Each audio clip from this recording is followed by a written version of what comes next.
Good day, everyone. Welcome to the TOEIC Reading Practice Part 7, Reading Comprehension, with the topic, Using What You Have Learned to Infer Meaning. I am Teacher Ann, and I'll be your teacher for today. In this part, we will be reading and analyzing passages within a given time and answer the corresponding questions. Therefore, it requires good comprehension. First, how do we use what we have learned to infer meaning? In inference questions, the answers will not be stated directly in the passage. The correct option will relate to or paraphrase ideas from the text. Look for words or ideas in the passage related to the things noted in each answer choice. You should note that answering the easier questions first gives you information.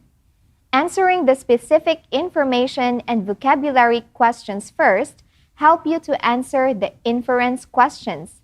If not, skim the passage to confirm the most likely answer choice. Now try to look at the following passage where you will answer an inference question afterwards. You have 10 seconds to read it. Your timer starts now.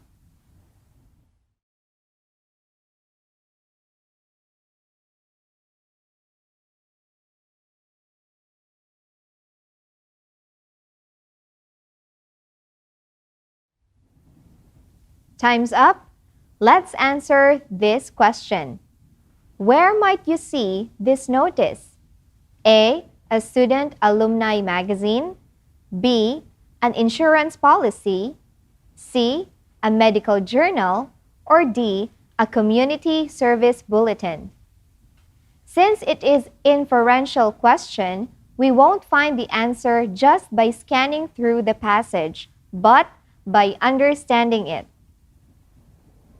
The passage is about a summer program refund policy, and by reading this part of the passage, it mentions about registered courses, classes, and administration fee. So most likely, it's related to school or studying. Therefore, we might see this notice in letter A, a student alumni magazine. Let's proceed to our practice exercises. Use the tactics you have practiced to answer the following questions. Remember, start with the easiest questions and then go to the more difficult ones. Then answer them as quickly as you can. For questions 1 to 3, refer to the following advertisement. Read the passage silently and of course as quickly as you can for 10 seconds. And after that, let's answer the questions. You may pause the video if you need more time to read. Are you ready? Your time starts now.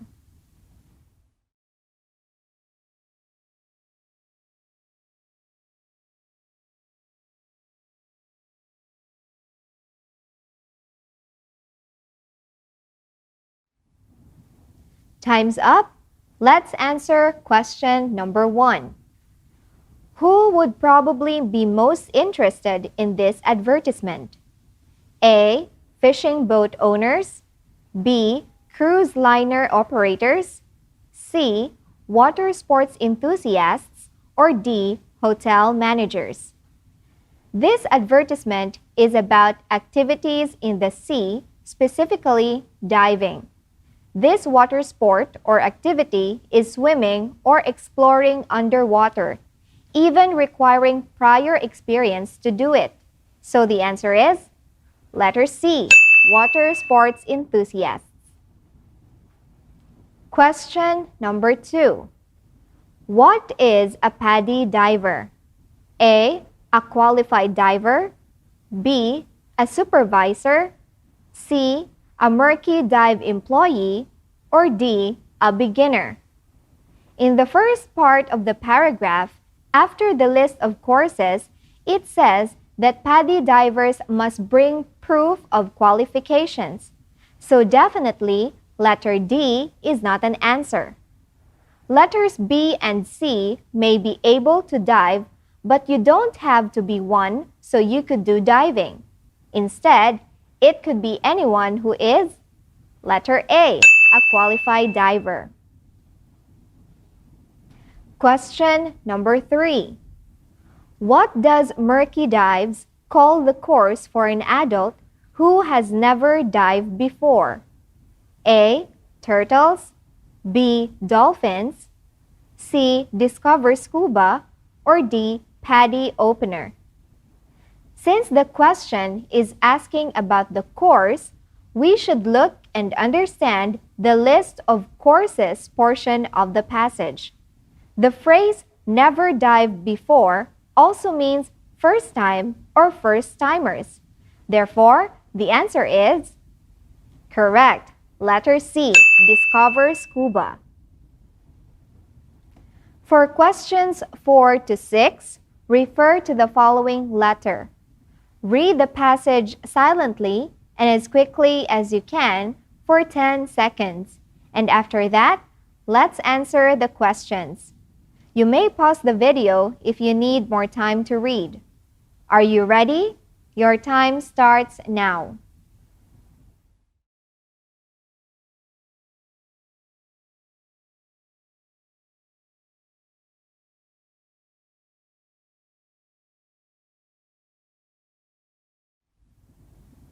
Time's up. Question number 4. What is the purpose of this letter? A. To thank someone for a meeting held last week. B. To confirm the launch dates for a product line. C. To request information on future marketing strategies. Or D. To describe the ingredients in skincare products. Understanding this part of the passage, it's not thanking anyone, neither asking for information, nor describing skincare products, but definitely it is to letter B, to confirm the launch dates for a product line. Question number 5. The word anticipated in paragraph 1, line 5 is closest in meaning to A. Expected, B. Promised, C. Required, or D. Awaited. Synonyms of anticipated are probable or predict.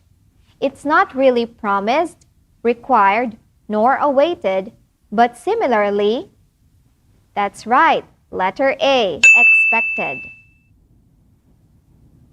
Question number 6. What can be inferred about the new health product line? A. It is aimed at women. B. It will be expensive. C. It will sell well. Or D. It relates to skincare. Reading these parts of the passage, we can't say it's only for women as what letter A suggests. Also, they are yet to discuss their pricing strategies, so we can't conclude that price is expensive, nor is it sure that it will sell well. So letters B and C are also out. The only thing sure is, right, letter D. It relates to skincare. For questions 7 to 10, refer to the following business report. Read the passage silently and as quickly as you can for 10 seconds, and after that, let's answer the questions. You may pause the video if you need more time to read. Are you ready? Your time starts now.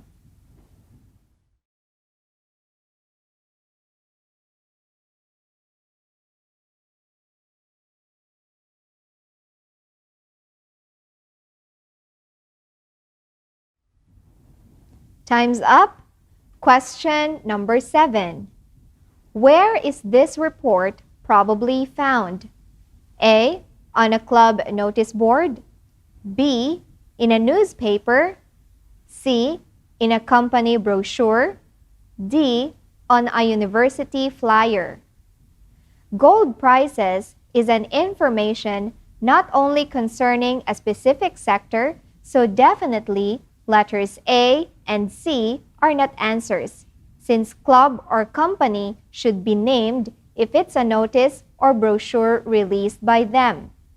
Letter D is also an off option since this is a business report and not anything about education or academic system. So the answer is very good. Letter B, in a newspaper. Question number 8. What can be said about the price of gold? A. It has fluctuated recently. B. It has declined for the last 2 years. C. It has reached its peak. D. It has risen in recent weeks. In letter A, the term fluctuated actually means to rise and fall irregularly in number or amount. According to the report, for the past 2 years, gold price has continued to rise. Clearly, letters A, B, and D are not answers.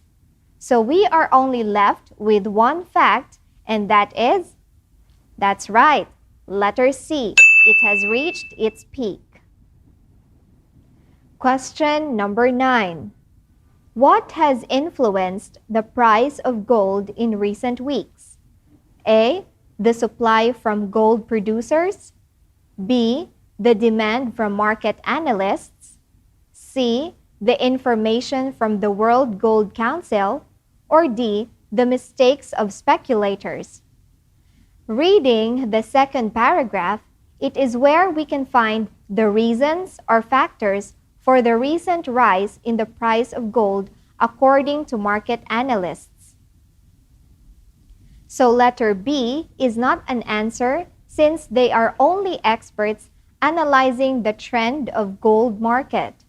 Letters C and D are just irrelevant since they are only information providers on the trend of gold market and do not influence the gold price. In the last part, it actually paraphrased the answer, which is very good. Letter A, the supply from gold producers. Last but not the least, question number 10. What is likely to happen to the price of gold in the coming weeks? A. It will continue to rise. B. It will fluctuate. C. It will fall back to $800 per ounce. Or D. It will stay at the new higher price. Reading these passages, they both agree on the same thought about the price of gold. Gold price won't fluctuate or change. Neither will it fall back nor stay at the new higher price, but rather, very good, letter A, it will continue to rise. That's the end of our review today on using what you have learned to infer meaning. I hope you had a great time. Thank you and see you in the next episode.